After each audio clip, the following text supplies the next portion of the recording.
Turn it all out, told me every secret. Said that I care, asked do you mean it? It's been a month since we've been okay. I'm putting off what's coming. Another night staring at the ceiling. Oh. You desire to be alone, to be the one they're always thinking of. And I'm sorry I couldn't be there for you. Admit that I ignored it. You deserve to be loved. You deserve to be loved.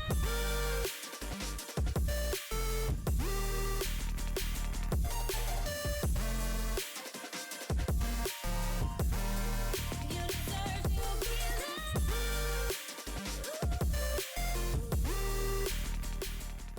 Hello guys, Termex here, and welcome back to another New World build video. I just want to let everyone know this is my 7th video on the 7th day. Season 3 has started, and I have made a build for the Artifact Rapier, Sword and Shield, and the Artifact Void Gauntlet that are all on my channel. I just want to let everybody know that going forward, this is my 4th build, and it's going to be the Spear build. And ironically, I was told that this build sucked now. I was told light armor, the risk to reward ratio with bow and spear was not worth it in PvP, but I think you guys already seen from the clips, and you're going to see now, it's actually pretty damn good. And I'm not even running Fortifying Perforate on my spear, so technically you could make this build a little bit more tanky if you want to stick strictly to melee. I just don't run it because the second you swap back to your bow, it takes it off, and it's basically useless with how often I personally like to swap my weapons. And if my videos keep popping up in your feed, you know, you might as well subscribe, you know. I traditionally don't do this, but so many new people are flooding into the channel, I figured, why not? If you guys want to stick around for more bow-centric contents or dexterity contents in general, I'm your guy. Now let's go into the armor. First of all, I only explained this in one video, but we're going to go over it again.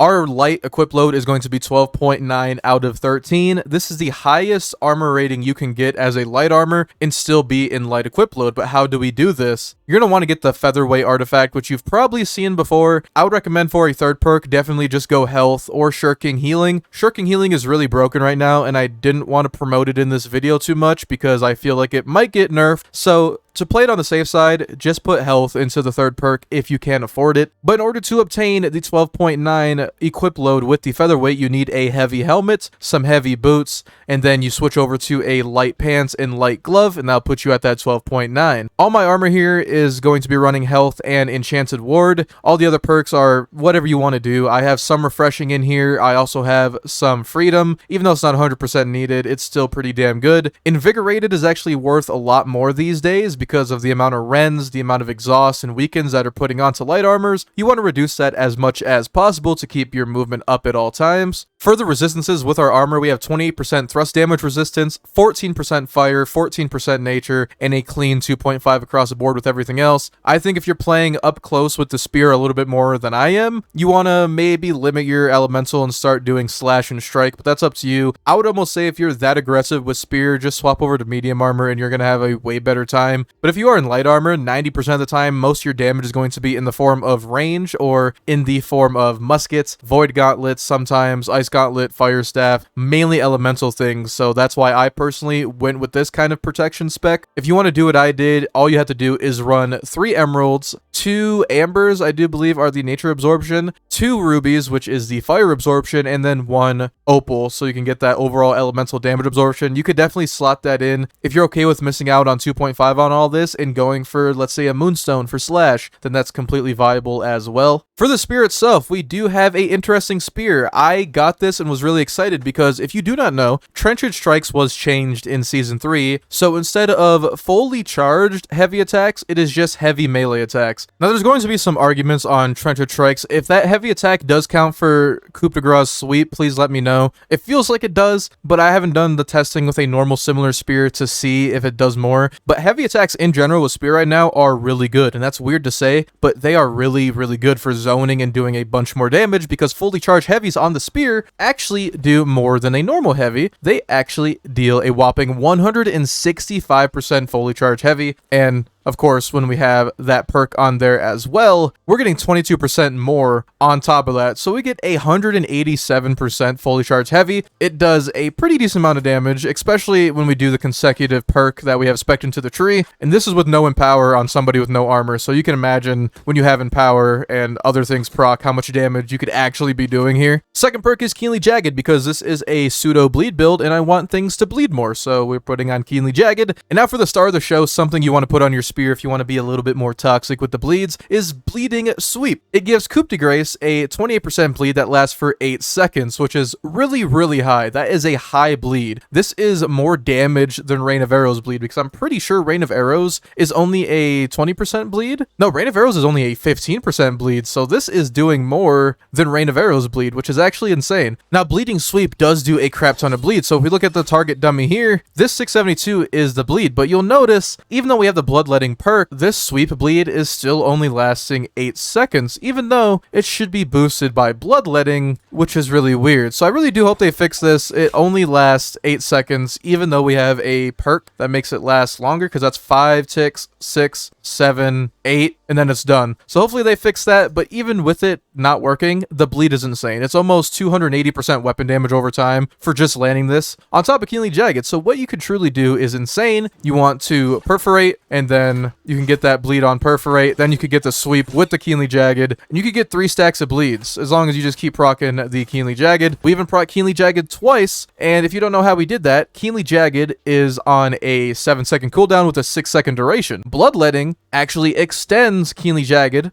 Unfortunately, it doesn't stack sweep. I wish it did. So the bleed is going to last 9 seconds, giving us a chance to get a double bleed stack for an extra 2 seconds. It may sound complicated. Basically, all it means is you're bleeding longer than Keenly Jagged's cooldown is, in the simplest of terms. I got the Syncretic Bow. If you don't know about this by now, you get the Arboreal Attunement, Keenly Jagged, and Enchanted. Really good bow. If you want to know how to farm this super easily, video in the top right about now. I have a video on my channel for a best in slot bow farm if you guys want to check that out. It's very easy to do, very quick to do. But as for gems on the weapons, Gambit is going to be rocking on the spear for more damage while stamina is not full, because you're going to dodge into people to hit that sweep anyway, giving that sweep a lot more bleed damage and overall damage. And then Arboreal Augmented on the bow, we convert 40% of our thrust damage into nature procs, and we get a nice little damage over time for 2 seconds. I just prefer the nature damage because not everyone resists it. I switched over from lightning. It really depends. Every server is different. Whatever your server resists the least amount, I would say put on there, but 99% of the time is going to be Arboreal, because who's going to waste gem resistances on nature? It's just really weird and probably a waste of your time. For the jewelry, I have a amulet with dexterity, with health and thrust protection, and shirking dot cleanse. This is best in slot in my personal opinion. After dodging an attack in a light equip load, you lose a damage over time. This could trigger once every 5 seconds, so it's really good against the new bleed spear, or when people are trying to bleed you. You lose a bleed, a burn, or a poison, so if somebody poison shots you, it's just really, really good. Best in slot in my personal opinion. The ring is great. This is best in slot as well. I would argue if you want to do a more nature setup, to swap thrust damage for nature damage, but Hardy is so we can get 2 dodges without draining our stamina. Bloodletting, of course, the whole bleed setup is rocking really well, plus I could hot swap this into the artifact rapier bleed, and I don't have to farm any new gear. And the earring, which is the life loop, I got this from a dungeon. I forgot which one it was, but it was pretty easy to get. We get healthy toast, so we get some health on a mana chug. We get refreshing toast for cooldowns on our potions,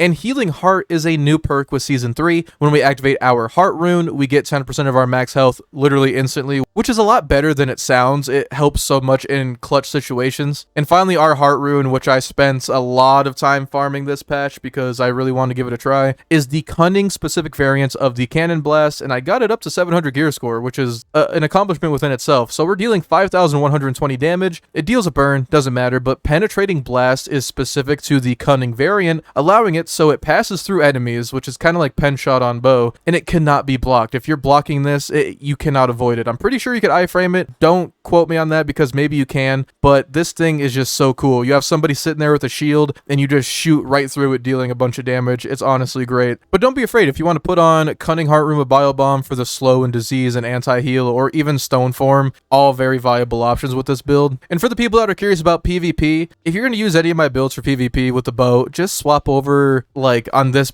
build specifically, you could swap pen shot for rapid shot. 99% of the time, rapid shot in PvE is going to be best in slot for the bow. Over into the skill trees really quick. This is going to be our bow skill tree. We're getting more bleed with rain of arrows. It hits so hard. We're getting poison shot and then pen shot. You may be wondering, where is the evasive maneuvers with this build? Where's evade shot? Where's anything that helps it with movement? Honestly, with the bow haste and light armor, you should be playing well enough to where you don't need an evade ability. And honestly, in this current meta, slotting an evade ability on bow is just giving you a lot less damage. Unless you're looking to 1v1 in skirmish with people, then I would like to argue that evade shot is a lot more valuable if you're into that type of builds and you don't really do OPR, you don't do 3v3, you're not into all that. If you're into open world PvP or 1v1s with people, obviously evade shot's going to hold a lot more value than this setup. But for the general player doing the majority of content, you're getting a lot more value out of this build right here. And for the spear, we do have the skewer for the bleed and doing more damage to targets with bleed, which is really nice. Perforate for the rend and weaken on a target. Weaken's going to reduce their outgoing damage. Rend is going to make you do more damage to them. It's really a no-brainer. Plus exploited weakness, we do more damage per each debuff, allowing us to do insane damage with our sweep. The most important out of all this is I would get invigorating crits for instant stamina on crits. You definitely want merciless strength for more damage on knockdown targets, and the fortify helps out a lot for when you land your sweep. It counts as a heavy attack, so you're going to be a little bit more tanky getting out of that sweep animation. And aggressive maneuvers is going to get you the spear cooldown cycle. Every time you dodge, activate a spear ability, dodge again, you're going to be able to cool down cycle really easily with this. And here's a screenshot if you guys want to screenshot the whole skill tree. There you go. And now finally the attributes. I'm kind of going into the, even though it cost me 250 gold to do this for the video, I like to do this because I change builds a lot. You're going to want to stop at 350 dex because going over 350 dex is a net loss and honestly not really worth your time. 25 strength is a no-brainer right now as it does give you the light attack damage. The heavy attack damage is still bugged and I don't know why. Otherwise I would be into 50 strength right now, but we're still going to spec as much strength as we can, and it's going to boost the damage of our spear even further because the spear does scale off of strength. And then finally I would get the 50 pip for intelligence, giving us 5% more damage to a target with an inflicted bleed, and we get 5% more damage with backstabs and random critical hits. We already have 112 con for our con setup, so we could just pop a 40 con food and be there. And before I close out the build video, I'll show you guys the damage cycle. Most of the time you're going to want to lead with a skewer, dodge into a perforate, back up, get some dots on the target, play a little bit range,